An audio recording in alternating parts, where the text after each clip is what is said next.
Lipsticks हा खेळ माझा नाहीच आहे. I am trying the red lip theory. असं म्हणतात की बेअर फेसवरती रेड लिपस्टिक खूप छान दिसते. I don't generally wear red lipsticks. I only have one. This is how I usually wear my red lipstick. This is a nude liner, like the kind of nude that washes you out a little. This is that Tamanna Bhatia lip that I do. This is what I usually do. Somehow मला वाटतं हे पण काही खास नाही आहे. दिस is definitely more wearable आणि छान ब्लर झालेत ओठ. मला कोणीतरी जरा चांगले रेड्स रेकमेंड करू शकतं का? हे जरा बहुतेक हा माझा रेड नाही आहे, पण याचा स्टेन खूप छान राहतो. I think this is my look. This red I really like. हे ट्रॅव्हलच्या वेळेला उचललं होतं मी.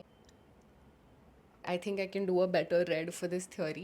It does take the attention away from my face because obviously लाल असा धब्बा असला तर पहिले ओठांकडेच बघेल माणूस. ओठ खूप धब्बे दिसतात माझे, एवढे नाही आहेत. But a red lipstick does that to you. Will I be going out like this someday? थोडा फेल होता व्हिडिओ, but okay, bye.